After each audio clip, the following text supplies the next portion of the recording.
അതിന് 41 മുതൽ 44 വരെയുള്ള വാക്യങ്ങൾ ശബ്ദമുയർത്തി നഗരത്തിന് സമീപിച്ചപ്പോൾ അതിനെ കണ്ട് അതിനെക്കുറിച്ച് കരഞ്ഞു. അതിനെക്കുറിച്ച് കരഞ്ഞു. നഗരത്തോട് അടുത്തു, നഗരത്തെ കണ്ടു, നഗരത്തെ കുറിച്ച് കരഞ്ഞു. ഈ നാളുകളിൽ നിന്റെ സമാധാനമുള്ളത് കരച്ചിലും പറച്ചിലും എന്നൊക്കെ നമ്മൾ പറയുന്നത് പോലെ കരച്ചിലിനോട് ആ കരഞ്ഞു എന്നുള്ളിടത്ത് ശരിക്കും എഴുതിയിരിക്കുന്ന വാ വിട്ട് പൊട്ടിക്കരയുകയാണ്. കരഞ്ഞുകൊണ്ട് അവൻ ഇങ്ങനെയാ പറഞ്ഞത്, ഈ നാളിൽ നിന്റെ സമാധാനത്തിനുള്ളത് നീ അറിഞ്ഞിരുന്നെങ്കിൽ കൊള്ളായിരുന്നു. ഇപ്പോഴും അത് നിന്റെ കണ്ണിന് മറഞ്ഞിരിക്കുന്നു. നിന്റെ സന്ദർശനക്കാലം നീ അറിയാഞ്ഞതുകൊണ്ട് നിന്റെ ശത്രുക്കൾ നിനക്ക് ചുറ്റും വാട പോയി നിന്നെ വളഞ്ഞ് 4 പുറത്ത് ഞെരുക്കി നിന്നെയും നിന്നിലുള്ള നിന്റെ മക്കളെയും നിലത്ത് തള്ളിയിട്ട് നിങ്ങൾ കല്ലിന്മേൽ കല്ല് ശേഷിപ്പിക്കാതിരിക്കുന്ന കാലം നിനക്ക് വരും.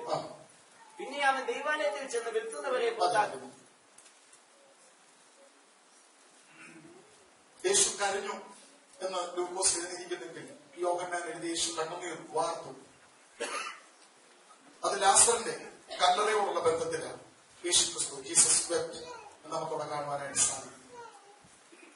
അവിടെ യേശു ക്രിസ്തുവിന്റെ ഒരു ശാന്തമായ കരച്ചിലായിരുന്നു. ലാസറിന്റെ കല്ലറയ്ക്കൽ ലാസർ മരിച്ചതിന്റെ വേദനയിലൊന്നും അല്ല കർത്താവ് കരഞ്ഞത്. കാരണം ലാസർ മരിച്ചതിൽ കർത്താവിന് ഒട്ടും ഭാരപ്പെടേണ്ട കാര്യമില്ല. ലാസറിനെ ഉയർപ്പിക്കാനാണ് കർത്താവ് വന്നിരിക്കുന്നത്. പക്ഷെ ലാസറിന്റെ മരണത്തിൽ വേദനപ്പെട്ട് കരയുന്ന ചിലർ അവിടെ ഉണ്ട്. യേശു അവിടെ കരഞ്ഞത് ഒന്നുകിൽ നമ്മൾ പറയുന്നത് മറിയുടെ ഒക്കെ കരച്ചിൽ കണ്ടുകൊണ്ടാണ്. മറ്റു ചിലർ പറയുന്നത് അവിടെ നിൽക്കുന്ന അവരുടെ അവിശ്വാസം കണ്ടുകൊണ്ട് കർത്താവ് കരഞ്ഞുപോയി എന്നൊക്കെ പല വ്യാഖ്യാനങ്ങൾ. പക്ഷെ ഇവിടെ കർത്താവ് നഗരത്തിന് സമീപിച്ചപ്പോൾ നഗരത്തെ കണ്ട് നഗരത്തെ നോക്കി കർത്താവ് എന്ത് ചെയ്തു? കർത്താവ് എന്തിനെങ്കിലും നോക്കി കരയുന്നെങ്കിൽ ആ കരച്ചിലിനകത്ത് ഒരു മെസ്സേജ് കൺവേ ചെയ്യുന്നുണ്ട്. ആ മെസ്സേജ് എന്താണെന്നാണ് നമുക്കറിയേണ്ടത്. കർത്താവ് എന്തിനാ യെരൂശലേമിനെ നോക്കി കരഞ്ഞു? യെരൂശലേമിനെ നോക്കി കരഞ്ഞിട്ട് കർത്താവ് പറഞ്ഞ ഇതാണ്, ഈ നാളിൽ നിന്റെ സമാധാനത്തിലുള്ളത് നീ അറിഞ്ഞിരുന്നെങ്കിൽ കൊള്ളാം. പക്ഷെ അത് അറിയാതെ പോയതിന്റെ കാരണം നിന്റെ കണ്ണിന് തിമിര രോഗം ബാധിച്ചതുകൊണ്ട് നിനക്ക് പലതും കണ്ടിട്ട് ഗ്രഹിക്കാൻ കഴിയാതെ തിരിച്ചറിയാൻ കഴിയാതെ പോകും. നിന്റെ കണ്ണ് നിരോധിച്ചിരിക്കുന്നു. ഇതിന്റെ അർത്ഥം നിനക്ക് തിമിരം, നിനക്ക് തിരിച്ചറിയില്ല. യേശുക്രിസ്തു യെരൂശലേമിനെ നോക്കി കരഞ്ഞപ്പോൾ യേശുക്രിസ്തു യെരൂശലേമിന്റെ പിൻപിലേക്കൊന്ന് നോക്കി. കഴിഞ്ഞ 33 വർഷം യേശു യെരൂശലേമിന് അടുത്ത ഒരു 40 വർഷം കൂടെ കഴിയുമ്പോൾ എന്താ ഈ പട്ടണത്തിന്, ഈ ദേവാലയത്തിന് സംഭവിക്കാൻ പോകുന്നത് എന്ന് കർത്താവ് കണ്ടുകൊണ്ട് 2 ഭാഗം കണ്ടുകൊണ്ട് കരയുന്നത്. യേശുക്രിസ്തു കരഞ്ഞത് ഇപ്പോഴത്തെ സ്ഥിതിയെ നോക്കിക്കൊണ്ടല്ല. കഴിഞ്ഞ 33 വർഷം ചിലത് അവിടെ നടന്നിട്ട് ഇവർ തിരിച്ചറിയാതെ പോയി. അടുത്തത് അതിന്റെ ശിക്ഷയായിട്ട് അടുത്ത 40 വർഷം കഴിയുമ്പോൾ ഈ നഗരത്തിന് വരാൻ പോകുന്നത് എന്താണെന്ന് കർത്താവ് മനസ്സിലാക്കിയിട്ടാണ് യേശു ആവിട്ട്. ഇവിടെ എന്തിനാണ് യേശുക്രിസ്തു കരഞ്ഞത് എന്നവിടെ നമുക്ക് കാണുവാനായിട്ട് സാധിക്കുന്നത്. അതിന്റെ 43-ാമത്തെ വാക്യം നമുക്കൊന്ന് വായിക്കാം. അതാണ് എന്റെ വിഷയം. നിന്റെ സന്ദർശനകാലം നീ അറിയാതെ പോയി. ദൈവം യെരൂശലേമിനെ, ദൈവം യഹൂദന്മാരെ സന്ദർശിക്കുകയായിരുന്നു. ബേത്ലഹേമിലെ ജനനം മുതൽ യേശുക്രിസ്തുവിന്റെ ജീവിതവും യേശുക്രിസ്തുവിന്റെ ശുശ്രൂഷയും യേശുക്രിസ്തുവിന്റെ അത്ഭുതങ്ങളും അടയാളങ്ങളും എല്ലാം യഹൂദ ജനതയോടുള്ള മെസ്സേജ് ആയിരുന്നു. കനാനിയ സ്ത്രീ രോഗസൗഖ്യത്തിന് വേണ്ടി കർത്താവിന്റെ അടുത്ത് വരുമ്പോൾ പോലും കർത്താവ് ഡിക്ലെയർ ചെയ്ത് പ്രഖ്യാപിക്കുന്ന ഒരു പദമുണ്ട്, ഞാൻ മക്കളുടെ അപ്പം. ആ മക്കൾ എന്ന് പറയുന്നത് എന്റെ ജനമാകുന്ന യഹൂദന്മാരുടെ രോഗശാന്തി എടുത്ത് ഞാൻ ജാതികൾക്ക് കൊടുക്കത്തില്ല എന്ന് പറയാൻ കാരണം യഹൂദന്മാർക്ക് വേണ്ടി മാത്രം യേശുക്രിസ്തു വന്നു എന്ന് വ്യക്തമാക്കുന്നു. യഹൂദന്മാർ തള്ളിയത് കൊണ്ടാണ് ജാതികളിലേക്ക് രക്ഷ രക്ഷ തിരിഞ്ഞു പോകുവാനായിട്ട് ഇടയായത്. എന്നാൽ യഹൂദന്മാർ തിരിച്ചറിയാതെ പോയി. എന്താണ് തിരിച്ചറിയാൻ പോയത്? നിങ്ങളുടെ സന്ദർശന കാലം, നിങ്ങളെ ദൈവം വിസിറ്റ് ചെയ്തത് നിങ്ങൾ അറിയാതെ പോയത് കൊണ്ട്. എന്താണ് അറിയാതെ പോയത്? അറിയാതെ പോയത് അവരുടെ പ്രശ്നമല്ല. അവരുടെ കണ്ണിന്മേൽ ബാധിച്ച ഒരു തിമിര രോഗം, അവരുടെ മുമ്പിൽ അവരെ രക്ഷിപ്പാൻ വന്ന രക്ഷകനെ അവർ തിരിച്ചറിയാതെ പോയി. അവരോട് ഇടപെട്ടു, അവരോട് സംസാരിച്ചു, അവരോട് പ്രസംഗിച്ചു, അവരുടെ പള്ളികളിൽ ഉപദേശിച്ചു, അവർക്ക് രോഗശാന്തി നൽകി. പ്രവാചകനാകുന്ന യെശയ്യാവ് പറഞ്ഞതെല്ലാം ഇവനിലൂടെ വെളിപ്പെട്ടിട്ടും ഇവർ തിരിച്ചറിഞ്ഞില്ല. എന്താ പ്രവാചകനാകുന്ന യെശയ്യാവ് പറഞ്ഞത്? ദരിദ്രന്മാരോട് സുവിശേഷം അറിയിപ്പാൻ അവൻ എന്നെ അഭിഷേകം ചെയ്തിരിക്കുന്നു. ദേവാലയത്തിൽ ചെന്ന് യേശുക്രിസ്തു പുസ്തകം വിടർത്തി വായിച്ച വേദഭാഗമിത, ദരിദ്രന്മാരോട് സുവിശേഷം അറിയിപ്പാൻ എന്നെ അഭിഷേകം ചെയ്തിരിക്കുന്നു.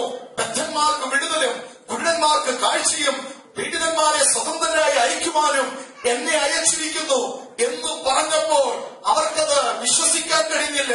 അവർക്ക് ആ വചനം ഏറ്റെടുക്കാൻ കഴിഞ്ഞില്ല. പക്ഷെ കുറെ പേര് പറഞ്ഞു, ഇതുവരെ ഞങ്ങളുടെ പുരോഹിതന്മാർ പ്രസംഗിച്ചതുപോലെയല്ല, ഇവൻ അധികാരത്തോടെ പ്രസംഗിക്കുന്നുണ്ട്. യേശുക്രിസ്തുവിനെ കുറിച്ച് യെശയ്യാവ് എഴുതിയ അതേ വേദഭാഗം ദേവാലയത്തിൽ നിന്നുകൊണ്ട് കർത്താവ് തിരുവായി മൊഴിഞ്ഞ് പറഞ്ഞിട്ടും അവരുടെ സന്ദർശന കാലം അവരറിയാതെ പോയി. അറിയാതെ പോകാനുള്ള പ്രധാനപ്പെട്ട കാരണം മറ്റൊന്നുമല്ല, അവരുടെ ബാധിച്ചിരുന്ന അന്ധത, അവർക്ക് ബാധിച്ചിരുന്ന തിമിര രോഗമാണ്. എന്നാൽ ഒരു മനുഷ്യനിൽ ആ തിമിര രോഗം ബാധിച്ചവനെ ദൈവം സന്ദർശിച്ചപ്പോൾ അവരത് തിരിച്ചറിഞ്ഞു. ആ തിരിച്ചറിഞ്ഞൊരു വ്യക്തിയെ ഞാൻ നിങ്ങളുടെ മുമ്പിൽ കൊണ്ടുവരാം. ദമസ്കോസിലേക്ക് ഒരു പടക്കുതിരയെ പോലെ ഈ മാർഗത്തെ തച്ചുടയ്ക്കുവാൻ കടന്നുപോയ അപ്പോസ്തലനായ പൗലോസ് അല്ലെങ്കിൽ ശൗൽ, ഗമാലിയലിന്റെ പാദപീഠത്തിലിരുന്ന് പഠിച്ചവൻ, സന്നദ്ധി സംഘത്തിൽ അംഗത്വം ലഭിച്ചവൻ. അന്ന് സന്നദ്ധി സംഘത്തിൽ അംഗത്വം ലഭിക്കണമെങ്കിൽ പഞ്ചഗ്രന്ഥങ്ങൾ, മോശയുടെ പഞ്ചഗ്രന്ഥങ്ങൾ കാണാതെ പറഞ്ഞ്, വള്ളിപുള്ളി തെറ്റാതെ കാണാതെ പറഞ്ഞ് കേൾപ്പിക്കുന്ന ഒരു വ്യക്തിക്ക് മാത്രമേ ഈ സന്നദ്ധി സംഘത്തിൽ അംഗത്വം ലഭിക്കത്തുള്ളൂ. ഇത്രമാത്രം അംഗത്വമൊക്കെ ലഭിച്ചവനും യേശുക്രിസ്തുവിന്റെ സന്ദർശനം തിരിച്ചറിയാതെ ആ മാർഗത്തെ തകർക്കുവാൻ മുൻപോട്ട് പോയപ്പോൾ പട്ടാപ്പകൽ ഞാൻ പറഞ്ഞിട്ടുള്ളതാണ്, അവന്റെ നേരെ ഒരു രൂപാന്തരത്തിന്റെ ശക്തി കടന്നു വന്ന് കുതിരപ്പുറത്ത് യാത്ര ചെയ്ത ശൗലിനെ അടിച്ചു നിലത്തിട്ടു. അവന്റെ കാഴ്ച നഷ്ടപ്പെട്ടു. അവന്റെ കാഴ്ച നഷ്ടപ്പെട്ട് അവൻ 3 ദിവസം ഒരു വീട്ടിൽ പാർക്കുകയാ. അനന്യാസ് എന്ന പാസ്റ്ററെ ദൈവത്തിന്റെ ആത്മാവ് ഉണർത്തി അവന്റെ വീട്ടിലേക്ക് അയച്ചിട്ട് പറഞ്ഞു, തോൽക്കൊല്ലനാകുന്ന ആ ശിമോന്റെ വീട്ടിൽ പാർക്കുന്ന അവനെ ചെന്ന് നീ കൈവച്ച് പ്രാർത്ഥിക്കണം. അവിടെ എഴുതിയിരിക്കുന്നത് ഇങ്ങനെയാ, പൗലോസിന്റെ മേൽ അനന്യാസ് പ്രാർത്ഥിക്കുവാൻ ചെന്ന് കൈവച്ച് പ്രാർത്ഥിക്കുമ്പോൾ അവന്റെ കണ്ണിൽ നിന്ന് ചെതുമ്പന് പോലെ ഏതോ ഒന്ന് നിലത്തു വീണു. അപ്പോൾ അവന് മനസ്സിലായി, എന്നെ സന്ദർശിച്ചത് യേശുവാ. ദൈവം നമ്മെ സന്ദർശിക്കുന്നുണ്ട്. തിരിച്ചറിയാതെ പോകുന്നത് എന്തുകൊണ്ടാണെന്നറിയാമോ? നമ്മളെ ബാധിച്ചിരിക്കുന്ന തിമിരമാണ്. ദൈവം നിങ്ങളെ തൊടുന്നുണ്ട്, ദൈവം നിങ്ങളോട് സംസാരിക്കുന്നുണ്ട്, ദൈവം നിങ്ങളോട് ഇടപെടുന്നുണ്ട്, ദൈവം നിങ്ങളെ സ്പർശിക്കുന്നുണ്ട്. പക്ഷെ ദൈവത്തിന്റെ സ്പർശനമോ, ദൈവത്തിന്റെ ശബ്ദമോ, ദൈവത്തിന്റെ ഇടപെടലോ, ദൈവത്തിന്റെ സാന്നിധ്യമോ ഒന്നും തിരിച്ചറിയാതെ കാലങ്ങൾ മുൻപോട്ട് പോയാൽ ഒരു കാര്യം ഓർത്തുകൊള്ളണം, സന്ദർശനകാലം അറിയാതെ പോയതിന്റെ പേരിൽ ഒരു ന്യായവിധി മുൻപിലുണ്ട്. യെരൂശലേമേ, നിന്നെ ഞാൻ സന്ദർശിച്ച സന്ദർശന കാലം എന്ന് പറയുന്ന ആ സമയം, ആ പീരീഡ് നീ അറിയാതെ പോയി. അതാണ് നിങ്ങൾക്കിനി വരാൻ പോകുന്ന ദുരന്തത്തെ കുറിച്ച് യേശു കരഞ്ഞത്. അറിയാതെ പോയി എന്നുള്ളത് കർത്താവിനെ വേദനിപ്പിച്ചെങ്കിലും അറിയാതെ പോയതിന് ദൈവം കൊടുക്കാൻ പോകുന്ന ശിക്ഷ ചെറുതല്ല.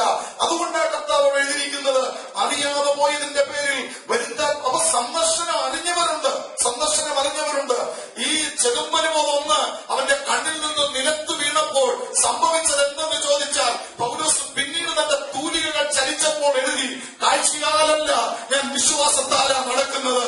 എവിടെ വരെ ഞാൻ കാഴ്ചയാൽ നടന്നെന്ന് ചോദിച്ചാൽ, ദമസ്കോസിലേക്ക് പോകുന്ന വഴിയിൽ ആ പട്ടാപ്പകൽ നട്ടുച്ച വരെ ഞാൻ നടന്നത് കാഴ്ചയാലാണെങ്കിലും ചെതുമ്പനുമോദം എന്റെ കണ്ണീര് പോയപ്പോൾ ഇപ്പോൾ എന്റെ നീതിമാൻ നടക്കുന്നത് വിശ്വാസത്താലാണ്. ഒരു ദൈവവൈതല്യ വിശ്വാസത്താൽ നടക്കാൻ പഠിക്കുന്നത് എന്നാന്ന് ചോദിച്ചാൽ, തിമിരം കണ്ണീര് പോയി കഴിയുമ്പോഴാ കർത്താവ് നമ്മളെ തൊടുമ്പോൾ നമ്മുടെ തിമിരം മാറിപ്പോവുകയാ. ചെതുമ്പനുമോദം നിലത്ത് വീഴുമ്പോൾ നാം ഇങ്ങനെ വിളിച്ചു പറയും, കാഴ്ചയാലല്ല വിശ്വാസത്താലാ നടക്കുന്നത്. അല്പം കൂടെ കഴിഞ്ഞപ്പോൾ തന്റെ തൂലിക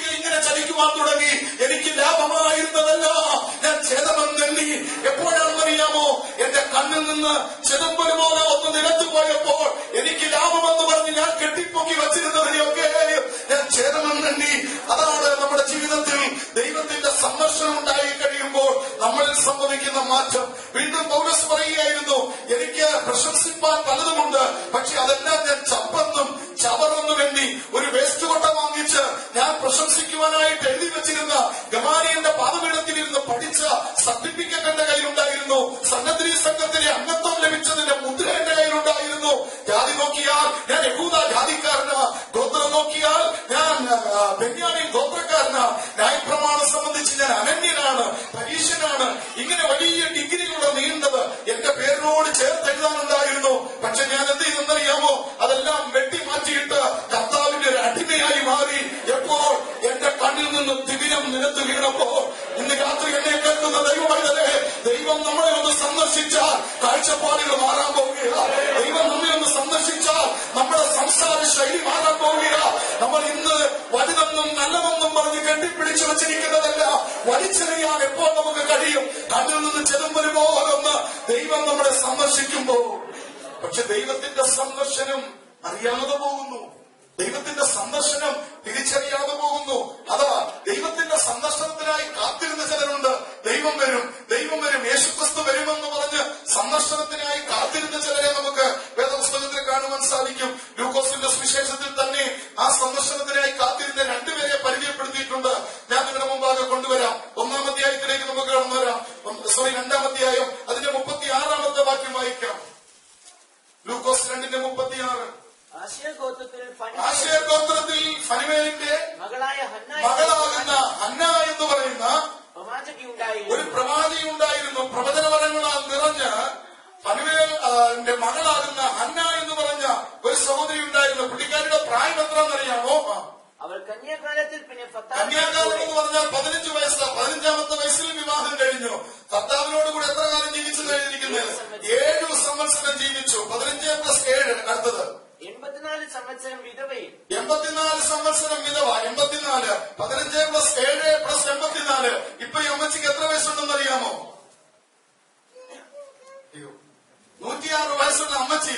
എവിടെ അമ്മച്ചി? നമ്മളാണെങ്കിൽ 106 വയസ്സുള്ള അമ്മച്ചിക്ക് കൊളാമ്പി എടുത്ത് കട്ടന്റെ കീഴിൽ വെച്ച് ഒരു ഫ്ലാസ്കിനകത്ത് കുറച്ച് വെള്ളമൊക്കെ എടുത്ത് വെച്ചിട്ട് പറഞ്ഞാൽ, അമ്മച്ചി ഞാൻ യോഗത്തിന് പോവുകയാണ്, അമ്മച്ചി ആവശ്യമുള്ളവരെ എടുത്ത് കുടിച്ചാൽ മതി. അല്ലെങ്കിൽ ഒരു ഹോം നേഴ്സിനെ എടുത്ത് നിർത്തേണ്ട പ്രായമാ 106 വയസ്സെന്നൊക്കെ പറയുന്നത്. പക്ഷെ അമ്മച്ചിയെ കുറിച്ച് എഴുതിയിരിക്കുന്നത് എന്താണെന്നറിയാമോ? ദൈവത്തിന്റെ പുത്രനാകുന്ന യേശുക്രിസ്തു വരുമെന്നുള്ള വെളിപ്പാട് അകത്ത് കയറിയപ്പോൾ ആ സന്ദർശനത്തിനായി കാത്തിരുന്ന ഒരു പ്രവാചകിയാണ് ഹന്ന. വായിക്കാം. വിധവയും വളരെ വയസ്സ് ചെന്നവളുമായി ആലയം വിട്ടു പിരിയാതെ. എന്താ അവളുടെ യോഗ്യത? 1-ാമത്തെ യോഗ്യത ആലയവുമായിട്ട് ഭയങ്കര ബന്ധമാ. ആലയവുമായിട്ട് ബന്ധം എന്ന് പറഞ്ഞാൽ അതിന്റെ അർത്ഥം ദൈവവുമായിട്ട് ബന്ധമെന്ന. ആലയത്തിൽ മീറ്റിംഗ് ഉണ്ടെങ്കിലും ഇല്ലെങ്കിലും അന്നാ പ്രവാചകി അവിടെ കുത്തിയിരുന്ന് പ്രാർത്ഥിക്കും. എപ്പോഴും ആലയം തുറന്നിട്ടിരിക്കുക. എന്തിനാണെന്നറിയാമോ? ആലയം അടയ്ക്കാൻ പറ്റത്തില്ല. അന്നയ്ക്ക് എപ്പോഴും ആത്മപ്രേരണ ഉണ്ടാകുന്നത് പുള്ളിക്കാരി ആലയത്തിലേക്ക് വരും. ആലയം വിട്ടുപിരിയാതെ 106 വയസ്സുള്ള അമ്മച്ചിക്ക് ആലയത്തിനകത്ത് കിടക്കുന്ന തിളപ്പ് കണ്ടോ? ആലയം വിട്ടുപിരിയാതെ. എന്താ കാരണമെന്നറിയാമോ? അവൾ യേശുക്രിസ്തുവിന്റെ സന്ദർശനത്തിനായി കാത്തിരിക്കുകയാണ്. വായിക്കാം. ദൈവാലയം വിട്ടുപിരിയാതെ ഉപവാസത്തോടും പ്രാർത്ഥനയോടും 30 കഴിഞ്ഞാൽ പിന്നെ ഉപവസിക്കാൻ പറ്റത്തില്ല മാസ്റ്ററെ. വൈകുന്നേരത്ത് ഭയങ്കര എരിച്ചിലും പൊളിച്ചിലും ഒക്കെയാ.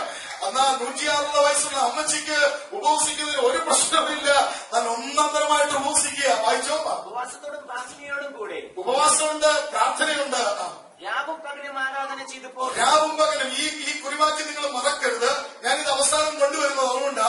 ദൈവിക സന്ദർശനം നമ്മൾ അനുഭവിക്കണമെങ്കിൽ, ദൈവം നമ്മളെ വിസിറ്റ് ചെയ്യുമ്പോൾ നമ്മളത് തിരിച്ചറിയണമെങ്കിൽ പ്രാർത്ഥന, ഉപവാസം, ആലയം വിട്ടുപിരിയാതെ രാവും പകലും ആരാധിച്ചുകൊണ്ടിരിക്കുകയായിരുന്നു. ഈ അന്നായിക്ക് എന്താ സംഭവിച്ചതെന്നറിയാമോ? ശീലകളിൽ പൊതിഞ്ഞ ഒരു കുഞ്ഞിനെ കൊണ്ട് ജോസഫച്ചാനും മേരിയമ്മാമയും കൂടെ കയറി വരുമ്പോൾ അവരുടെ കയ്യിലിരിക്കുന്ന ചോര കുഞ്ഞിനെ കണ്ടപ്പോൾ അന്നയ്ക്ക് മനസ്സിലായി, ഇവനാ ഇസ്രായേലിന്റെ രക്ഷകൻ, ഇവനാ വീണ്ടെടുപ്പുകാരൻ. ദൈവീക സന്ദർശനം കാണാൻ പ്രാർത്ഥിക്കുന്നവർക്കേ കഴിയത്തുള്ളൂ, ആരാധിക്കുന്നവർക്കേ കഴിയത്തുള്ളൂ. ആലയം വിട്ടുപിരിയാതെ, ആലയം വിട്ടുപിരിയാത്ത ഒരു ബന്ധം ദൈവമായിട്ട് ഉണ്ടാകണമെന്നുള്ള കാര്യം മറന്നു പോകരുത്. അടുത്ത മറ്റൊരു വ്യക്തിയെ കൂടെ ഞാൻ നിങ്ങൾക്ക് പരിചയപ്പെടുത്തി തരാം. ആ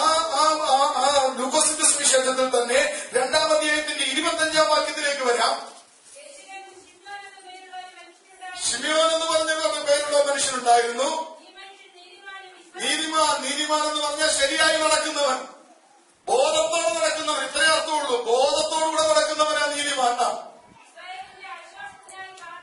പുള്ളി എന്തിനാ കാത്തിരിക്കുന്നതെന്നറിയാമോ? മക്കളാരും അമേരിക്കുന്നവരൊന്നും നോക്കി കുത്തിയിരിക്കുകയല്ല. പുള്ളിക്ക് അങ്ങനൊന്നും ഒരു പ്രതീക്ഷയില്ല. എന്റെ ജീവിതത്തിൽ ഇനി ഒരാഗ്രഹം കൂടി ഉള്ളെന്നും പറഞ്ഞിരിക്കുകയല്ല. പുള്ളിക്ക് ഒറ്റ ആഗ്രഹമേ ഉള്ളൂ, ഇസ്രായേലിന്റെ ആശ്വാസത്തിനായി കാത്തിരിക്കുന്നവനും. അവന്റെ മേലുണ്ടായിരുന്ന ഒരു കാര്യം, പരിശുദ്ധാത്മാവിന്റെ മേലുണ്ടായിരുന്നു. നീതിമാനായിരുന്നു, ഇസ്രായേലിന്റെ ആശ്വാസത്തിനായി കാത്തിരുന്നു, പരിശുദ്ധാത്മാവ് അവന്റെ മേലുണ്ടായിരുന്നു. കുറിച്ചു വെക്കേണ്ടവരൊക്കെ കുറിച്ചു വെക്കണം.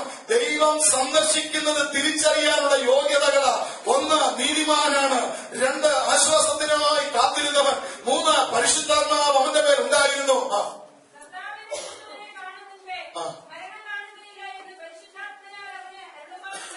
എനിക്ക് തോന്നുന്നു അന്നാമ്മച്ചിയായിരിക്കും പ്രവചിച്ചതെന്ന്. കാരണം തൊട്ടപ്പുറത്ത് ആലയത്തിൽ ഇടയ്ക്കിടയ്ക്ക് വന്നിരുന്ന് പ്രവചിക്കുന്ന ഒരു അമ്മച്ചി അപ്പുറത്തിരിപ്പുണ്ട്. 106 വയസ്സുള്ള പുള്ളിക്കാരി ശിമിയോനെ കണ്ടപ്പോൾ പറഞ്ഞ്, യേശു ക്രിസ്തുവിനെ കണ്ടല്ലാതെ നീ മരിക്കത്തില്ലെന്ന് ഒരു പ്രവചനം, ഒരു വാഗ്ദത്തം അവന്റെ മേലുണ്ട്. അടുത്തത് ആത്മനിയോഗത്താൽ എന്ന് പറഞ്ഞാല് ഇന്ന് യോഗത്തിന് പോകണ്ടെന്നൊക്കെ മനസ്സ് പഠിച്ചിരുന്നതാ. കാരണം കട്ടിലെ കിടന്നപ്പോൾ നല്ല ഉറക്കമുണ്ടായി. ഇനി അങ്ങനെ പെരണ ഉണ്ടാകുന്ന സമയമാ. കാരണം കൂരിട്ട് ബാധിച്ചിട്ടുണ്ട്, തണുപ്പ് ചെറുതായിട്ട് വീണിട്ടുണ്ട്, കമ്പിളിയൊക്കെ എടുത്ത് ഡ്രൈ ക്ലീൻ ചെയ്യാൻ കൊടുത്തിട്ടുണ്ട്. അതെല്ലാം നമ്മുടെ കട്ടിലിൽ തിരിച്ചെടുത്തത് കൊണ്ട് ഇനിയും പലർക്കും ഉണ്ടാകാവുന്ന ഒരു ഫീലിംഗ് ആണ്. വെള്ളിയാഴ്ച രാവിലെ ഇന്നിപ്പം പോകുന്നില്ല, വ്യാഴാഴ്ച വരെയൊക്കെ ഒരുപാട് ക്ഷീണമുണ്ട്, ഇത് നമുക്ക് തോന്നാം. പക്ഷെ അന്ന് പുള്ളിക്കും തോന്നിയായിരുന്നു ഇന്ന് പോകണ്ടാന്ന്. എന്നാൽ ആത്മാവ് ഒരു പ്രേരണ കൊടുത്ത് ഇന്ന് നീ ആലയത്തിൽ പോകേണ്ട ദിവസമാ. എന്താ ഇന്നിന്റെ പ്രത്യേകത? ശീലയിൽ പൊതിഞ്ഞൊരു കുഞ്ഞിനെ കൊണ്ട് അമ്മയപ്പന്മാർ ദേവാലയത്തിൽ വരുമ്പോൾ കർത്താവിന്റെ രക്ഷ എന്റെ കണ്ണ് കണ്ടുവല്ലോ എന്ന് ശിമിയോൻ വാവിട്ട് പറഞ്ഞപ്പോൾ ദൈവത്തിന്റെ സന്ദർശനം തിരിച്ചറിഞ്ഞു. ഉപവസിക്കാൻ തയ്യാറായിക്കോ, പ്രാർത്ഥിക്കാൻ തയ്യാറായിക്കോ, രാവും പകലും ആരാധിക്കാൻ തയ്യാറായിക്കോ. ദൈവത്തിന്റെ സന്ദർശനം ഇന്നും നടക്കുന്നുണ്ട്. അറിയാതെ പോയാൽ ഒരു ന്യായവിധിയാ മുൻപിലുള്ളത്. ശിമിയോനെയും ഹന്നായെയും ഞാൻ പരിചയപ്പെടുത്തി. ദൈവത്തിന്റെ വിശേഷം തിരിച്ചറിഞ്ഞ പൗലോസിന്റെ കണ്ണിൽ നിന്ന് ഒരു ചെതുമ്പ് നിലത്ത് വീണപ്പോൾ കാഴ്ചപ്പാട് തന്നെ മാറുകയായിരുന്നു. പൗലോസിന്റെ ശബ്ദം തന്നെ മാറുകയായിരുന്നു. പ്രസംഗത്തിന്റെ ശൈലി തന്നെ മാറുകയായിരുന്നു. ഏത് മാർഗത്തെ തകർക്കാനിറങ്ങിയോ പിന്നീട് അവൻ പറയുന്നത് ഈ മാർഗത്തെ നേടണമെന്ന്. ഏത് മാർഗത്തെ ഉടയ്ക്കാനിറങ്ങിയോ പിന്നീട് അവൻ പറയുന്നത് ഈ മാർഗത്തെ പണിഞ്ഞേ ഞാൻ അവസാനിക്കത്തുള്ളൂ. ഇന്ന് രാത്രിയിൽ ദൈവം നമ്മെ സന്ദർശിച്ചാൽ നമ്മൾ ഈ പുറത്തിറങ്ങി ഇന്നലെ വരെ സംസാരിച്ച വാക്കുകളായിരിക്കത്തില്ല. ഭാഷയിൽ വ്യത്യാസം വരാൻ പോവുകയാണ്. പ്രാർത്ഥനാ മുറിയിൽ വ്യത്യാസം വരും, നമ്മുടെ ആരാധനയിൽ വ്യത്യാസം വരും. പക്ഷെ ഒന്ന് തിരിച്ചറിയാതെ പോയി. ഇന്ന് ലവോദിക്യ സഭയെ പോലെ നമ്മുടെ സഭകൾക്ക് സംഭവിച്ച പരാജയം എന്തെന്നറിയാമോ? എനിക്കെല്ലാം ഉണ്ട്, ഞാൻ എല്ലാം അറിയുന്നവനാ, ഞാൻ തൃപ്തനാണെന്ന് പറഞ്ഞിരിക്കുന്നത് കൊണ്ട് ദൈവീക സന്ദർശനം തിരിച്ചറിയാൻ കഴിയാതെ പോവുകയാ. ഇവിടെ നമുക്ക് കാണുവാൻ സാധിക്കുന്നത് എന്തെന്നറിയാമോ? അവിടെ ദൈവിക സന്ദർശനം തിരിച്ചറിയാൻ കഴിയാതെ പോയി. പക്ഷെ ശിമിയോനെ കുറിച്ച് എഴുതിയിരിക്കുന്നത് ശീലകളിൽ പൊതിഞ്ഞ കുഞ്ഞിനെ, ചോരക്കുഞ്ഞിനെ കൊണ്ടുവന്നപ്പോൾ ഈ അപ്പച്ചൻ അമ്മച്ചുമാ ജോസഫിന്റെയും മറിയുടെയും കയ്യിൽ നിന്ന് ആ കുഞ്ഞിനെ തന്റെ കരങ്ങളിലേക്ക് എടുത്തു പിടിച്ചിട്ട് താൻ ഇങ്ങനെ പറയുക, കൊച്ചുമോനെ നല്ല വിളിച്ചത്, ഇപ്പോൾ നാദാ തിരുവചനം പോലെ അടിയനെ അയക്കണമേ, നിന്നെ കാണുന്നിടം വരെ ഞാൻ ജീവിച്ചിരിക്കുമെന്ന് ഒരു പ്രവചനം കേട്ടിട്ടുണ്ടായിരുന്നു. ഇപ്പോൾ എന്റെ കണ്ണ് എന്റെ രക്ഷകനെ കണ്ടല്ലോ, ഇനി എന്നെ തിരിച്ചു വിട്ടാട്ട് എന്ന് പറഞ്ഞ കുഞ്ഞിനോട് പറയുക, എന്റെ പ്രാണൻ നിന്റെ കയ്യിലാണെന്ന്. ഈ കിടക്കുന്ന പിഞ്ചു കുഞ്ഞ് കർത്താവാണെന്ന് തിരിച്ചറിയാൻ ശിമോന് കഴിഞ്ഞത് അവൻ ഉപവാസത്തോടും പ്രാർത്ഥനയോടും കാത്തിരുന്നു. തിരിച്ചറിഞ്ഞതിന്റെ ഒരു പ്രത്യേകത അവൻ എഴുതിയിട്ടുണ്ട്, അവന്റെ മേൽ ദൈവാത്മാവ് ഉണ്ടായിരുന്നു. ദൈവാത്മാവ് നിങ്ങളുടെ മേലുണ്ട്, തിരിച്ചറിയാനുള്ള കൃപ നിങ്ങൾക്കുണ്ടാകും. കൂട്ടുവിശ്വാസിയെ കണ്ടാൽ ഇതെന്റെ വിശ്വാസിയാണെന്ന് തിരിച്ചറിയാം. എന്റെ ഭാര്യയെ കണ്ടാൽ, എന്റെ കുഞ്ഞുങ്ങളെ കണ്ടാൽ, എന്റെ അപ്പനെ കണ്ടാൽ, എന്റെ അമ്മയെ കണ്ടാൽ, എന്റെ പാസ്റ്ററെ കണ്ടാൽ, എന്റെ വിശ്വാസിയെ കണ്ടാൽ എനിക്ക് തിരിച്ചറിയാൻ കഴിയുന്നത് ആത്മാവ് എന്റെ മേലുണ്ടെങ്കിലാ. അതുകൊണ്ട് കൊരിന്ത്യർ എഴുതിയിരിക്കുന്നത്, ആത്മീയൻ സകലത്തെയും വിവേചിക്കുന്നു, അവനോ ആരാരും വിവേചിക്കപ്പെടുന്നില്ല. ആത്മീയൻ സകലത്തെയും, ആത്മീയൻ എന്തുകൊണ്ട് സകലത്തെയും തിരിച്ചറിയുന്നു? അവന്റെ മേൽ ദൈവാത്മാവുണ്ട്. ഇന്ന് രാത്രി ഓർത്തോ, ദൈവാത്മാവ് നിങ്ങളുടെ മേലുണ്ടോ, നിങ്ങൾക്കൊരു തിരിച്ചറിവ് അതിനകത്ത് ഉണ്ടാവുകയാണ്. ദൈവാത്മാവിനെ പ്രാപിക്കണം, ദൈവാത്മാവിനെ പ്രാപിക്കണമെന്ന് ദൈവദാസന്മാർ പറയുന്നത് ഞങ്ങളുടെ സഭയിൽ ഇത്ര പേര് അഭിഷേകം പ്രാപിച്ചിട്ടുള്ള കണക്ക് പറയാനല്ല. ഒരുത്തന്റെ മേൽ ആത്മാവ് യഥാർത്ഥമായി വന്നാൽ തിരിച്ചറിവോടെ സംഭവിക്കുകയാണ്. ശിമോൻ ഈ കുഞ്ഞിനെ തിരിച്ചറിയാൻ കാരണം ദൈവാത്മാവ് അവന്റെ മേൽ ഉണ്ടായിരുന്നു നമുക്ക് കാണുവാനായിട്ട് സാധിക്കുന്നുണ്ട്. സന്ദർശനകാലം അറിയാതെ പോയി, സന്ദർശനകാലം അറിയാതെ പോയി. അതുകൊണ്ട് എന്താ സംഭവിച്ചെന്നറിയാമോ? യേശുക്രിസ്തു AD 30 നിന്നുകൊണ്ടാണ് നഗരത്തെ നോക്കി ഇങ്ങനെ കരഞ്ഞതെങ്കിൽ, നഗരത്തെ നോക്കി ഇങ്ങനെ പറഞ്ഞതെങ്കിൽ എന്താ എഴുതിയിരിക്കുന്നറിയാമോ? ഞാൻ നിന്നെ സന്ദർശിച്ചത് നീ അറിയാതെ പോയത് കൊണ്ട് സംഭവിക്കാൻ പോകുന്നതെന്നറിയാമോ? ശത്രുക്കൾ വന്ന് വാളകോരി നിന്നെയും നിന്റെ മക്കളെയും പിടിച്ചുകൊണ്ടുപോകും. ഇത് പറയുമ്പോൾ യെരൂശലേമിൽ ഒരു സംഭവങ്ങളും ഉണ്ടായിട്ടില്ല. യെരൂശലേം ഉറപ്പുള്ളൊരു ദേവാലയമായി ഉയർന്നു പൊങ്ങി നിൽക്കുകയാ. ശിഷ്യന്മാർ ആശ്ചര്യപൂർവ്വം ഒരിക്കൽ യെരൂശലേമിലൂടെ നടന്നു പോകുമ്പോൾ കർത്താവിനോട് പറഞ്ഞതാ, നോക്കൂ ഗുരു, നമ്മുടെ ആലയം എത്ര മനോഹരം. പക്ഷെ മനോഹരം എന്ന് പറഞ്ഞ ഈ ആലയത്തെ നോക്കി കർത്താവ് പറയുകയാണ്, ഇത് കല്ലിന്മേൽ കല്ല് ശേഷിക്കാതെ ഇടിഞ്ഞു പോകും, തകർന്നു പോകും. സംഭവിക്കാൻ പോകുന്നത് എന്താ സംഭവിച്ചെന്നറിയാമോ? AD 70 തീത്തോസ് ചക്രവർത്തിയുടെ നേതൃത്വത്തിൽ 143 ദിവസത്തെ നിരോധനത്തിന് ശേഷം 6 ലക്ഷം യഹൂദന്മാരെ ആ പട്ടണത്തിൽ വെച്ച് കൊന്നുകളഞ്ഞു. 1 2 1 ലക്ഷമല്ല, 2 ലക്ഷമല്ല. യേശു AD 30 പറഞ്ഞ പ്രവചനം നിറവേറുമ്പോൾ 6 ലക്ഷം യഹൂദന്മാരുടെ രക്തം യെരൂശലേം നഗരത്തിൽ ഒഴുകി. ആ നഗരം തീ വെച്ചു, ദേവാലയം ഇടിച്ചു കളഞ്ഞു. അവിടെ ബാക്കിയുണ്ടായിരുന്നവരെ അവർ പിടിച്ചുകൊണ്ടുപോയി അടിമകളാക്കി. ഇത് കർത്താവ് AD 30 അവിടെ നിന്നുകൊണ്ട് കണ്ടിട്ടാണ് വാവിട്ട് കരഞ്ഞത്. 6 ലക്ഷം യഹൂദന്മാരുടെ ഡെഡ് ബോഡി നിരന്ന് കിടക്കുന്നത് യേശു AD 30 അവിടെ നിന്നുകൊണ്ട് കണ്ടു. ഈ ദേവാലയം ഇടിഞ്ഞു തകരുന്നത് യേശു AD 30 അവിടെ നിന്നുകൊണ്ട് കണ്ടു.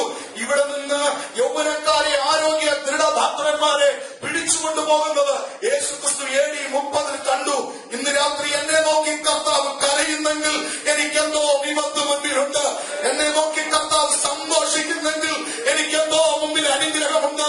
ഞാനാണ് ചോദിക്കേണ്ടത്, കർത്താവേ, എന്നെ നോക്കി കരയുകയാണോ എന്ന്, എന്നെ നോക്കി സന്തോഷിക്കുകയാണോ? എന്റെ ആരാധനയ്ക്കുള്ള വരവ് ഞാൻ ദൈവത്തിനെ കേൾക്കുമ്പോൾ എന്റെ പ്രതികരണങ്ങള് എല്ലാം കാണുന്ന 2 കണ്ണ് ഇതിനകത്തുണ്ടെന്ന് ഞാൻ വിശ്വസിക്കുന്നുണ്ട്. എന്നാൽ ഇത് കാണുമ്പോൾ ദൈവം സന്തോഷിക്കട്ടെ. അവൻ സന്ദർശിച്ചു. ആ സന്ദർശിച്ചത് അവൻ അറിയാതെ പോയി. അറിയാതെ പോയതുകൊണ്ട് എന്താ സംഭവിച്ചെന്നറിയാമോ? അവിടെ അവർക്ക് വരാൻ പോകുന്ന ന്യായവിധിയെ കണ്ടുകൊണ്ട് കർത്താവ് കരയുകയായിരുന്നു സംഭവിച്ചത്. നാം തിരിച്ചറിയണം. എന്റെ സന്ദർശന കാലം ഞാൻ തിരിച്ചറിയണം. ആ കാലം എങ്ങനെ തിരിച്ചറിയാൻ പറ്റും? എന്നെ ദൈവം സന്ദർശിച്ചുകൊണ്ടിരിക്കുകയാണോ? ദൈവം എന്നോട് ഇടപെട്ടുകൊണ്ടിരിക്കുകയാണോ? തോന്നലുകളെന്ന് പറഞ്ഞ് തള്ളിക്കളയരുത്. അതെന്റെ ചിന്തകളായിരിക്കുമെന്ന് പറഞ്ഞ് തള്ളിക്കളയരുത്. തോന്നലുകൾ ദൈവത്തിന്റെ ഇടപെടലുകളായിരിക്കാം. നിരന്തരമായി ഉണ്ടാകുന്ന ചില പ്രേരണകൾ ദൈവത്തിന്റെ ഇടപെടലുകളായിരിക്കാം. ഏഷ്യ മൈനറിലേക്ക് പോകുവാൻ കാലെടുത്ത് വെച്ച പൗലോസിനെ ആത്മാവ് വിലക്കുമ്പോൾ പരിശുദ്ധാത്മാവിന്റെ വിലക്ക് തിരിച്ചറിയാൻ പൗലോസിന് കഴിഞ്ഞു. എന്താ കാരണം? അവന്റെ കണ്ണിൽ നിന്ന് ചെറുമല് പോയതുകൊണ്ടാ. ആത്മാവ് വിലക്കുമ്പോൾ, വേണ്ടെന്ന് പറയുമ്പോൾ ഒന്ന് സ്റ്റോപ്പാക്കാൻ നമുക്ക് കഴിയണം. ആത്മാവ് ചെല്ലെന്ന് പറഞ്ഞൊരു പ്രേരണ വരുമ്പോൾ പോകാൻ നമുക്ക് കഴിയണം. വെറുമൊരു ലാഘവത്തോടെ ആത്മീയ ജീവിതത്തെ കാണരുത്. വെറുമൊരു നിസ്സാരമായി ആത്മീയ ജീവിതത്തെ കാണരുത്. വളരെ സീരിയസ് ആയിട്ട് നാം എടുക്കേണ്ട മണിക്കൂറുകളാ. ഇതെന്റെ സന്ദർശന കാലമാണെന്ന് ഞാൻ എങ്ങനെ തിരിച്ചറിയും? നമുക്ക് കാലങ്ങളെ തിരിച്ചറിയാൻ കഴിയുമെന്ന് കർത്താവ് പറഞ്ഞിട്ടുണ്ട്. വായിക്കാമോ? മത്തായിയുടെ സുവിശേഷം 16-ാം അധ്യായത്തിന്റെ 2-3 വാക്യങ്ങൾ. മത്തായി 16:2-3.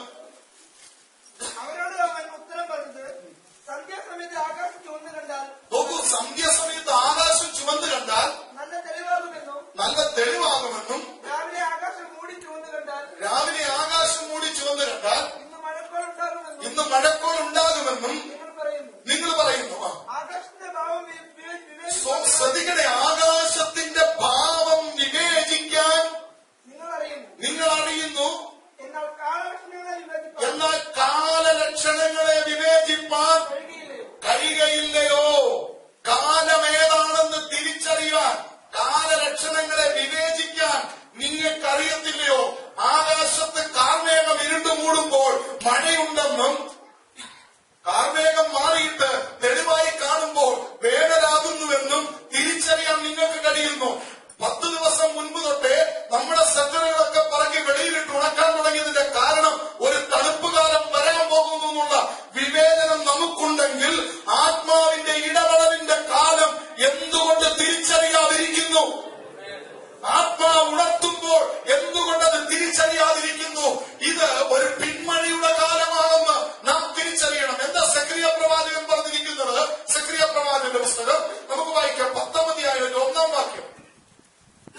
ഉണ്ടാകുന്നുവല്ലോ എന്ന് പറഞ്ഞാൽ ഒരു കാലം ദൈവം ഓരോന്നിനും വെച്ചിട്ടുണ്ട്. ഉണർവിന്റെ കാലമുണ്ട്. ഉണർവ് കെട്ടുപോകുന്ന സമയങ്ങളുണ്ട്. പലർക്കും ഉണർവ് കെട്ടുപോയപ്പോൾ പല രാജ്യങ്ങളിൽ സംഭവിച്ചിട്ടുള്ള ഉണർവുകളെ കുറിച്ചുള്ള പുസ്തകങ്ങൾ ഞാൻ വായിച്ചിട്ടുണ്ട്. പലർക്കുമുണ്ടായ ഉണർവുകളുടെ ചരിത്രങ്ങൾ ഞാൻ വായിച്ചിട്ടുണ്ട്. അവിടെല്ലാം കാണാൻ കഴിഞ്ഞൊരു കാര്യം, ആ രാജ്യത്ത് ഉണർവ് അയക്കാൻ തുടങ്ങുമ്പോൾ, ആ രാജ്യത്തെ ദൈവം ഉണർവിനായി സന്ദർശിക്കാൻ തുടങ്ങുമ്പോൾ ദൈവം എന്താ ചെയ്യുന്നതെന്ന് അറിയാമോ? ഒരേ സമയത്ത് പരസ്പരം അറിയാതെ ഒരു രാത്രിയിൽ തന്നെ ദൈവത്തിന്റെ ആത്മാവ് കിടന്നുറങ്ങുന്ന ചിലരെ തട്ടി ഉണർത്തുകയാ, ചില ശബ്ദങ്ങൾ കേൾപ്പിച്ച് എഴുന്നേൽപ്പിക്കുകയാ. എഴുന്നേൽപ്പിച്ചിട്ട് അവർ രാത്രിയിൽ ഇരുന്ന് വിഷയങ്ങളൊന്നും അറിയാതെ ദൈവത്തോട് പ്രാർത്ഥിക്കാനുള്ള ആത്മപ്രേരണ ഉണ്ടാകുക. ഒരേ ഡേറ്റിൽ ഒരേ സമയത്ത് രാജ്യത്തിന്റെ വിവിധ സ്ഥലങ്ങളിൽ പലരെ തട്ടി ഉണർത്തി പ്രാർത്ഥിക്കുകയാ. ചില ദിവസങ്ങൾ കഴിഞ്ഞ് അവർ ഒന്നിച്ചുകൂടി ഒരു മീറ്റിംഗിൽ ഒരാൾ എഴുന്നേറ്റ് പറഞ്ഞു, ഇത്രാം തീയതി രാത്രിയിൽ പരിശുദ്ധാത്മാവ് ഇത്ര മണിയായപ്പോൾ എന്നെ തട്ടി ഉണർത്താൻ പ്രാർത്ഥിക്കാൻ തൊട്ടടുത്തിരുന്നവൻ ചലിക്കുകയോ, അതേ രാത്രിയിൽ അവനെ ദൈവം ഉണർത്തിയത്. തൊട്ട് പിന്നിലിരുന്നവൻ ചലിക്കുകയോ, അതേ രാത്രിയിൽ അവനെ ദൈവം ഉണർത്തി. തൊട്ടപ്പുറത്ത് ആന്റിയിരുന്ന് കരയുകയോ, അതേ രാത്രിയിൽ അവനെ ദൈവം ഉണർത്തി.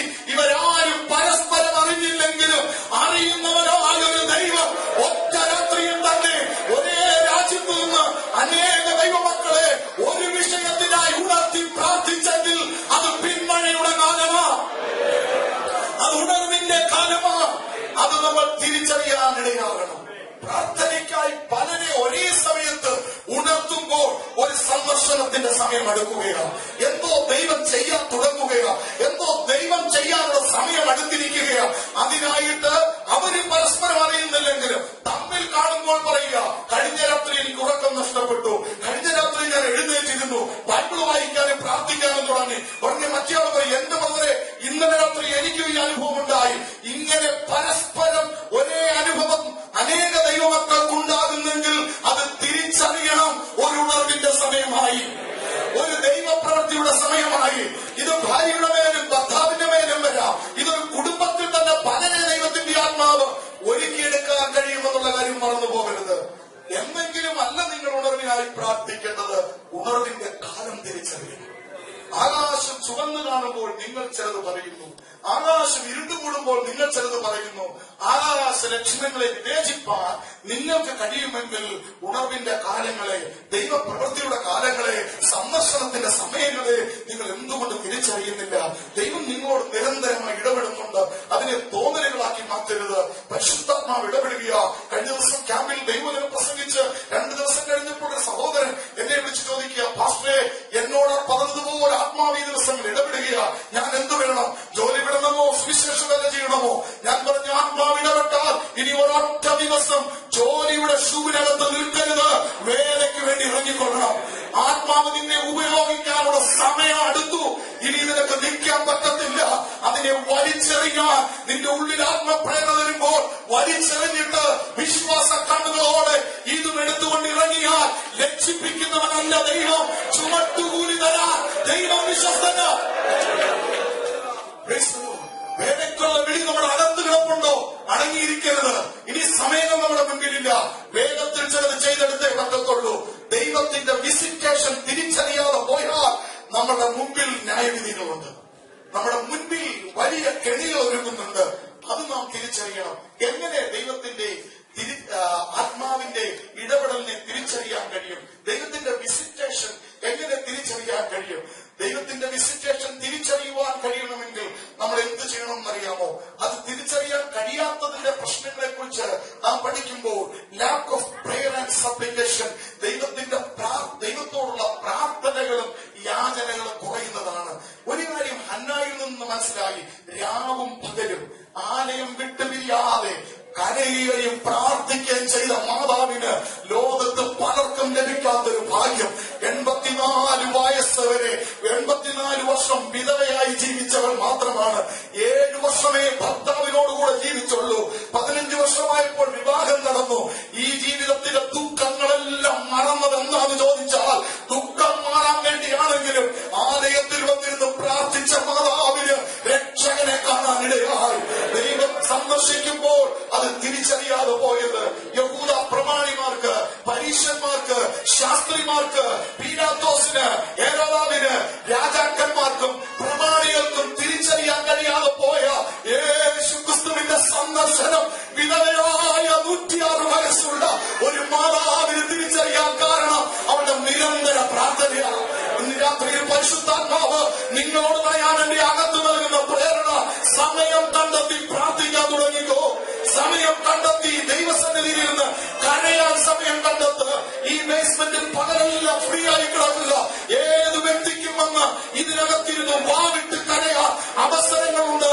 സമയം പാഴാക്കരുത്. പ്രാർത്ഥനയ്ക്ക് നമ്മൾ ഒരുങ്ങുക. ഉപവാസവും പ്രാർത്ഥനയും വ്യക്തിപരമായ ജീവിതത്തിൽ തെരഞ്ഞെടുക്കുക. ഒരു ഓഫ് കിട്ടുമ്പോൾ, ഒരു ലീവ് കിട്ടുമ്പോൾ ഇതെന്റെ പ്രാർത്ഥനയുടെ ദിവസമാണെന്ന് തിരിച്ചറിയണം. ഇതെന്റെ ഉപവാസത്തിന്റെ ദിവസമാണ്. എന്തിനോ ഒന്നിനായി ദൈവം എന്നെ ഒരുക്കുന്നുണ്ട്, എന്തിനോ ഒന്നിനായി ദൈവം എന്നെ പ്രിപ്പയർ ചെയ്യുന്നുണ്ട് എന്ന് നാം തിരിച്ചറിയണം. ഈ രാജ്യത്ത് എന്നെ കൊണ്ടുവന്നത് ഒരു ഭൗതിക നന്മ തരാനാണെന്ന് പിശാച് നിങ്ങളുടെ കാതിൽ പറഞ്ഞിട്ടുണ്ട്. എന്റെ ബ്രദറെ, ബൈബിൾ ക്ലാസ് നാളെ ആയാലുമുണ്ട്. എന്റെ ബ്രദറെ, ഉപവാസ പ്രാർത്ഥന നാളെ ആയാലുമുണ്ട്. എന്റെ ബ്രദറെ, സഭായോഗം നാളെ ആയാലുമുണ്ട്. നമ്മുടെ ജീവിതത്തിൽ എന്തെങ്കിലുമൊക്കെ ഒരു നന്മ പ്രാപിക്കേണ്ട സമയം ഇതല്ലേ? ഞാൻ ഒന്ന് നിങ്ങളോട് പറയാം, ഒരു നന്മ തരാനാണെങ്കിൽ ദൈവത്തിന് കുവൈറ്റിൽ കൊണ്ടുവരണ്ട. ഈ കുവൈറ്റ് രാജ്യത്ത് കൊണ്ടുവരാതെ തന്നെ നീ പാർക്കുന്ന നിന്റെ വീട്ടിലിട്ട് നന്മ തരാൻ എന്റെ ദൈവത്തിന് കഴിയുമായിരുന്നു. പിന്നെ എന്തിനെന്നെ ഇവിടെ കൊണ്ടുവന്നു? അവിടെ വെച്ച് പ്രാപിക്കാത്ത ചെലവ് ഇവിടിട്ട് തരാൻ ദൈവത്തിന് പദ്ധതിയുണ്ട്. കുവൈറ്റ് വന്നവരല്ല കേരളത്തിലെ സമ്പന്നന്മാർ. നമ്മളിവിടെ 25 വർഷം ഉണ്ടാക്കിയത് 2-3 വർഷം കൊണ്ട് കേരളത്തിൽ ഉണ്ടാക്കിയവരെ എനിക്കറിയാം. പക്ഷെ അതിനപ്പുറമായി ഈ രാജ്യത്ത് വന്ന് ഇവിടുത്തെ ചൂടും തണുപ്പും എന്റെ ശരീരത്തിൽ ഇട്ട് തരുന്നതിന്റെ അകത്ത് ദൈവത്തിന് എന്നോ മറ്റൊരു പദ്ധതി എന്നെ കുറിച്ചുണ്ട്. ഞാൻ എന്നെ ഒരുക്കുന്നത് ദൈവം അതിനായിട്ടാണ്. ഈ വെളിപ്പാടിന്റെ അകത്ത് വന്നു കഴിയുമ്പോൾ എനിക്ക് മനസ്സിലാകും ദൈവത്തിന് എന്നെ ഒരുക്കാനുള്ള സമയമാണ്. ലാക്ക് ഓഫ് പ്രേയർ, പ്രാർത്ഥനയുടെ കുറവ്, ദൈവത്തിന്റെ സ്പർശനം അറിയുന്നില്ല. ദൈവം എത്രയോ രാത്രി വന്ന് ആ ചൂടുള്ള കൈ നമ്മുടെ മേൽ വെച്ചിട്ടുണ്ട്. പക്ഷെ നമ്മൾ തിരിച്ചറിഞ്ഞിട്ടില്ല. ദൈവം എത്രയോ പ്രാവശ്യം ബൈബിളിൽ തുറന്നു വായിച്ചപ്പോൾ നമ്മളോട് ഇടപെട്ടിട്ടുണ്ട്. പക്ഷെ നമ്മൾ തിരിച്ചറിഞ്ഞിട്ടില്ല. ദൈവം എത്രയോ പ്രാവശ്യം ഈ ആലയത്തിനകത്ത് വെച്ച് നമ്മോട് ഇടപെട്ടിട്ടുണ്ട്. പക്ഷെ നാം തിരിച്ചറിഞ്ഞിട്ടില്ല. തിരിച്ചറിയാതെ പോയതുകൊണ്ട് നമുക്ക് ഒരുങ്ങാൻ കഴിഞ്ഞില്ല. എന്നാൽ നിരന്തരം പ്രാർത്ഥനയിലും നിരന്തരം കണ്ണുനീരിലും ഇരുന്ന് പ്രാർത്ഥിക്കുന്ന ദൈവമക്കളുണ്ടെങ്കിൽ നിശ്ചയമായി ദൈവത്തിന്റെ സന്ദർശനം തിരിച്ചറിയാനിടയാണ്. ദൈവത്തിന്റെ സന്ദർശനം തിരിച്ചറിയുന്നതിന് തടസ്സം മുൻവിധികൾ. നമുക്ക് കുറെ മുൻവിധികളുണ്ട്. ആ മുൻവിധികളെ നമ്മൾ മാറ്റണം. ഇങ്ങനെയാകാവൂ, പരിശുദ്ധാത്മാവ് ഇവിടെ വരെ വരാവൂ, ഇതായിരിക്കണം ലെവൽ, ഇങ്ങനെയായിരിക്കണം ആരാധന. ഞാൻ അഭിഷേകം പ്രാപിച്ചപ്പോൾ ചലിച്ചില്ല, ഞാൻ ഇങ്ങനെ നിന്നോളൂ. പിന്നെ എന്റെ അടുത്ത് നിൽക്കുന്നവർ എന്തിനാ ഇത്ര ആവേശം കാണിക്കുന്നത്? അതൊന്നും വേണ്ട ബ്രദറെ, ഇങ്ങനൊന്നുമല്ല അഭിഷേകം. ഞാൻ പ്രാപിച്ചോണം വേണം മറ്റേയാളും പ്രാപിക്കാൻ. അതല്ലേ മുൻവിധിയായിട്ടിരിക്കുന്നത്. ഞങ്ങളുടെ ആലയത്തിൽ പണ്ട് പരിശുദ്ധാത്മാഭിഷേകത്തിന് വേണ്ടി പ്രാർത്ഥിച്ചപ്പം കേരളത്തിൽ ഏതോ 10, 40, 50 ഉള്ള ഒരു ലോക്കൽ ചർച്ചിൽ 10-25 വർഷം ഒരു ലോക്കൽ വിശ്വാസിയായിട്ടിരുന്ന് ഒറ്റ ചർച്ചിന്റെ ആത്മീയ അന്തരീക്ഷം മാത്രം കണ്ട നമ്മുടെ മനസ്സിൽ കെട്ടിക്കിടക്കുന്നത് ഈ ആലയത്തിൽ ഞാൻ കണ്ടതാണ് ആത്മീയം അല്ല. അവിടെ പുറത്തു വരുമ്പോൾ വേറെ ചിലത് ദൈവം കാണിക്കുകയാണ്. ഞാൻ എന്റെ ആലയത്തിൽ 25-30 വർഷം പല ലോക്കൽ പാസ്റ്റർമാർ മാറി മാറി ശുശ്രൂഷിച്ച എന്റെ മാതാപിതാക്കളോടുകൂടി ആരാധിച്ച ആലയത്തിൽ ഞാൻ കണ്ടതല്ല. അതിനപ്പുറം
വീശുമ്പോൾ എന്റെ കുഷ്ഠം മാറും.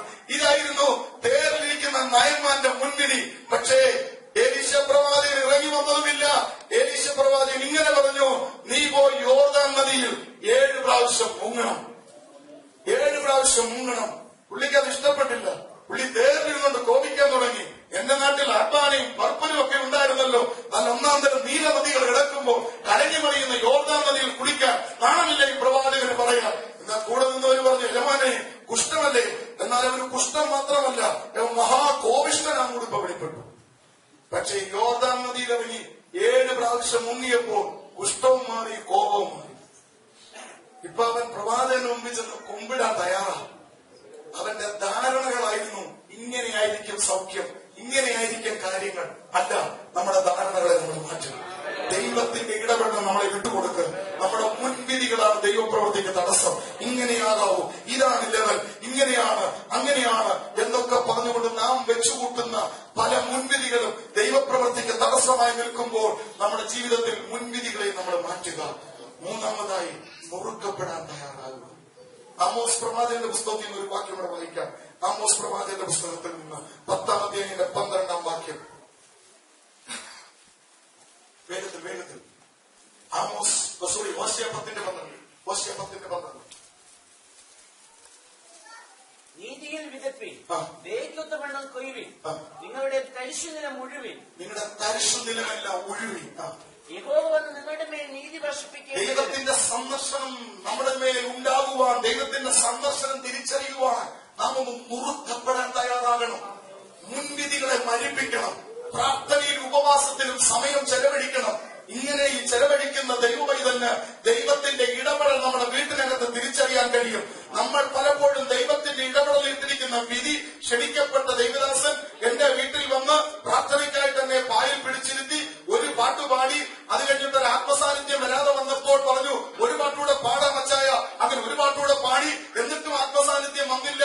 എല്ലാവരും കുറെ നേരം കണ്ണടച്ചിരുന്ന് പ്രാർത്ഥിക്കാൻ പറഞ്ഞു. എന്നിട്ടും ആത്മസാന്നിധ്യം പ്രവാചകന് കിട്ടിയില്ല. പിന്നെ പറഞ്ഞു, ഓരോരുത്തരും ഈ 2 വാക്ക് പ്രാർത്ഥിക്കാൻ പറഞ്ഞു. അങ്ങനെ ഓരോരുത്തരെ കൊണ്ടും പ്രാർത്ഥിച്ചപ്പോൾ പുള്ളിക്ക് എന്തോ ഒരു ചിരി വെളിപ്പെട്ടു. ഇതിനു വേണ്ടിയാണ് നമ്മൾ മണിക്കൂറുകൾ കാത്തിരുന്നത്. ഇതല്ല, ദൈവത്തിന് നേരിട്ട് ഇടപെടാൻ സമയമുണ്ട്. ദൈവത്തിന് നേരിട്ടുള്ള ഇടപെടൽ തിരിച്ചറിയാൻ നമ്മൾ തയ്യാറാകും. നമ്മൾ വേദപുസ്തകം വായിക്കുമ്പോൾ, നമ്മൾ കുടുംബ പ്രാർത്ഥനയ്ക്ക് ഇരിക്കുമ്പോൾ നമ്മുടെ കുഞ്ഞുങ്ങളിലൂടെ ദൈവത്തിന്റെ ഇടപെടൽ തിരിച്ചറിയാൻ കഴിയട്ടെ. പപ്പായ ഇന്നലെ രാത്രി ഞാനൊരു സ്വപ്നം കണ്ടു.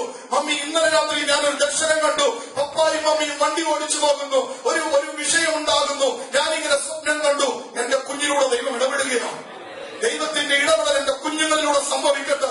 ദൈവത്തിന്റെ ഇടപെടൽ എന്റെ വീട്ടിനകത്ത് സംഭവിക്കട്ടെ. ദൈവം അത് ചെയ്യാൻ കഴിയുമെന്ന് വിശ്വസിക്കുക. എന്റെ മുൻവിധികളാണ്. വരുന്ന പ്രവാചകനെ കൂടെ മാത്രമേ ദൈവം സംസാരിക്കത്തുള്ളൂ എന്നുള്ള എന്റെ മുൻവിധികളെ മരിപ്പിച്ചിട്ട് ദൈവം എന്നോട് സംസാരിക്കുകയാണ്. എന്താ സംഭവിച്ചെന്നറിയാമോ? Lack of prayer and supplication മാത്രമല്ല, നമ്മുടെ മുൻധാരണകൾ, നമ്മുടെ മുൻവിധികളെ നാം മരിപ്പിക്കുവാൻ തയ്യാറാകണം. ഏറ്റവും ഒടുവിൽ ഞാൻ പറഞ്ഞത്, നമ്മുടെ കഠിനമായിരിക്കുന്ന ഹൃദയങ്ങൾ, ദൈവത്തിന്റെ ഇടപെടൽ തിരിച്ചറിയാൻ കഴിയാത്തത്. ഹൃദയം കഠിനപ്പെട്ടുപോയി. എന്തൊക്കെയോ വിഷയങ്ങളാ നമ്മുടെ ഹൃദയത്തിന് കഠിനത ബാധിച്ചിരിക്കുകയാണ്. അതൊന്ന് ഉടയട്ട്. തരിശുനിലം എന്ന് പറയാൻ കാരണം, മുൻപ് വിളവെടുത്ത വയല, മുൻപ് അവിടെ നിന്ന് നല്ല മൂർമേനി കൊയ്തതാ. പക്ഷെ ഇപ്പൊ വിളവൊന്നും ഇറക്കാത്തത് കൊണ്ട് അതിങ്ങനെ കളപിടിച്ച് കിടക്കുകയാ. അവിടേക്ക് ചില വണ്ടികൾ ഇറങ്ങി ഒന്ന് മെതിച്ചു കഴിയുമ്പോൾ, അവിടേക്കൊന്ന് ഉഴുത് മലച്ചു കഴിയുമ്പോൾ അടുത്ത ഒരു വിത്ത് പാകാൻ തക്കവണ്ണം ഒന്ന് ഉടഞ്ഞു മാറട്ടെ. ദൈവത്തിന്റെ സന്ദർശനങ്ങളെ എനിക്ക് തിരിച്ചറിയാൻ കഴിയണം. എന്റെ വീട്ടിൽ ദൈവം ഇറങ്ങി വരുന്നുണ്ട്. എന്റെ കൊച്ചു വീട്ടിൽ ദൈവത്തിന്റെ ഇടപെടലുണ്ട്. ഞാൻ ഷെയറിംഗിലാണ് താമസിക്കുന്നതെങ്കിലും അതിനകത്ത് വന്ന് എന്നോട് ഇടപെടാൻ ദൈവത്തിന് ആഗ്രഹമുണ്ട്. ക്യാമ്പിനകത്താണ് ഞാൻ താമസിക്കുന്നത്. എന്റെ കൂടെ കിടക്കുന്ന ബാക്കി 3 പേരും ആ 2 ബെഡിൽ മുകളിലും താഴെയുമാണ് കിടക്കുന്നെങ്കിൽ 3 പേരെ ഓവർടേക്ക് ചെയ്തുകൊണ്ട് വന്ന് നിന്നോട് ഇടപെടാൻ ദൈവത്തിന് കഴിയും. അവരൊട്ട് അറിയത്തുമില്ല, നീ അറിയുന്നവനുമായിരിക്കും. അങ്ങനെ സംഭവിച്ചിട്ടുണ്ട്. ശൗൽ ഓടിപ്പോകുമ്പോൾ കൂടെ പോകുന്നവർ ഒരു വെളിച്ചമേ കണ്ടോളൂ. പക്ഷെ ശൗല് ശബ്ദം കേട്ടു. ദൈവത്തിന്റെ ഇടപെടൽ നടുറോഡിൽ വെച്ചുണ്ടാകാം. ദൈവത്തിന്റെ ഇടപെടൽ നമ്മുടെ ക്യാമ്പിനകത്തുണ്ടാകാം. അതുകൊണ്ട് ദൈവത്തിന്റെ ഇടപെടലിനായി തിരിച്ചറിയണം. മുൻവിധികളെ മാറ്റ്. യഹൂദന്മാർ യേശുവിനെ തിരിച്ചറിയാതെ പോയതെന്താ? യഹൂദന്മാർ യേശുവിന്റെ സന്ദർശനം അറിയാതെ പോയതെന്താ? അവർ വിചാരിച്ചെടുത്തല്ല യേശു ജനിച്ചത്. അവർ വിചാരിച്ചത് കൊട്ടാരത്തിൽ രാജപ്രൗഢിയോടുകൂടെ ഒരു രാജ അഴുകിയ കുഞ്ഞ് ജനിക്കുമെന്ന്. പക്ഷെ ബേത്ലഹേമിന്റെ പുൽക്കൂട്ടില രക്ഷകൻ ജനിച്ചത്. മുൻവിധികൾ മാറ്റ്. അതിന് വിചാരിച്ചതുപോലല്ല യേശു ജീവിച്ചത്. അതിന് വിചാരിച്ച വസ്ത്രമല്ല യേശു ഇട്ടത്. അതിന് വിചാരിച്ച മെനയിലല്ല യേശു പ്രസംഗിച്ചത്. അതിന് വിചാരിച്ച മെനയിലല്ല യേശു ശുശ്രൂഷിച്ചത്. അതിന് വിചാരിച്ചതുപോലെ എല്ലാം വ്യത്യസ്തമായി വന്നപ്പോൾ അവർക്ക് യേശുവിനെ ഉൾക്കൊള്ളാൻ കഴിഞ്ഞില്ല. അവരൊരു ഇവനാണോ രക്ഷകൻ? ചുങ്കക്കാരുടെ പാപികളുടെ കഴിക്കാൻ പോകുന്നു. ഇവനാണോ പാപിനിയായ ഒരു സ്ത്രീ വന്നവന്റെ കാലിൽ തൊട്ടിട്ട് അവൻ തിരിച്ചറിയുന്നില്ലല്ലോ പാപിയാണെന്ന്. ശബരിയാക്കാരത്തെ സ്ത്രീയോട് സംസാരിച്ചപ്പോൾ ഇവനാതാ മനുഷ്യൻ. നമ്മളാരും ഇതുവരെ ശബരിയാക്കാരോട് സംസാരിച്ചിട്ട് പോലുമില്ല. അവർക്ക് വിപരീതമായി, അവരുടെ മുൻവിധികൾക്ക് വിപരീതമായി ശബത്തിൽ ചരിക്കുന്നത് പോലെ പാപമെന്ന് പറഞ്ഞപ്പോൾ യേശു പിടിച്ചെഴുന്നേൽപ്പിക്കാൻ തയ്യാറായി. യേശു കിടക്കെടുത്ത് വീട്ടിൽ പോകാൻ പറഞ്ഞു. അപ്പോൾ അവരുടെ മുൻവിധികളെ വിപരീതമാക്കിക്കൊണ്ട് കർത്താവ് പ്രവർത്തിച്ചതുകൊണ്ട് അവർക്ക് യേശുവിന്റെ സന്ദർശനം തിരിച്ചറിയാൻ കഴിയാതെ പോയി. നമ്മുടെ മുൻവിധികൾ പോലെയല്ല കാര്യം. ഇങ്ങനെയാകാവൂ, ഇതായിരിക്കണം. ആ മുൻവിധികളെ മരിപ്പിക്കുക. നമ്മുടെ ഹൃദയങ്ങൾ ഒന്ന് ഉടയട്ട്, ഒന്ന് വിറയ്ക്കട്ട്, ഒന്ന് തകർന്ന് പ്രാർത്ഥിക്കാൻ, ഒന്ന് കരഞ്ഞ് പ്രാർത്ഥിക്കാൻ. ഞാൻ എന്നോട് തന്നെ ചോദിക്കുക, എന്റെ കണ്ണിൽ നിന്ന് എന്റെ പ്രാർത്ഥനാ മുറിയിൽ കണ്ണുനീര് വന്നിട്ട് എത്ര ദിവസമായി? കണ്ണുനീര് വന്നിട്ട് എത്ര ദിവസമായി? എന്താ എനിക്ക് കരയാൻ പറ്റാത്തത്? കണ്ണിൽ കണ്ണുനീരിടാനിട്ടല്ല, ഹൃദയം കടുപ്പമായിട്ടാണ്. കണ്ണിൽ തല്ലിയോട് കാര്യമില്ല, ഹൃദയത്തെ തല്ലാൻ തയ്യാറാകും. ഹൃദയം തകരട്ട്. ഹൃദയം തകരുമ്പോൾ കണ്ണ് നിറയാൻ തുടങ്ങും. നനഞ്ഞ കണ്ണ് വിജയത്തിന്റെ അടയാളമാണ്. നനഞ്ഞ കണ്ണ് വിജയത്തിന്റെ അടയാളമാണ്. ആരാധനയ്ക്ക് വന്ന് 6:30 മുതൽ മുട്ടുകുത്തിയതാ. പാട്ടുകൾ പലതുപാടി വചനം ഇത്രയും കേട്ട് എന്റെ കണ്ണൊന്ന് നനഞ്ഞോ? നനഞ്ഞിട്ടില്ലെങ്കിൽ എവിടോ ചിലത് കഠിനമായി കിടക്കുകയാ. ദൈവത്തോട് നിലവിളിച്ച് പ്രാർത്ഥിക്കുക, എന്റെ കഠിനമായ ഹൃദയത്തെ ഒന്ന് ഉടച്ചു തരണമേ കർത്താവേ എന്ന് പ്രാർത്ഥിച്ചാൽ ദൈവത്തിന്റെ സന്ദർശനം തിരിച്ചറിയാൻ കഴിയും. ഒരു നിമിഷം.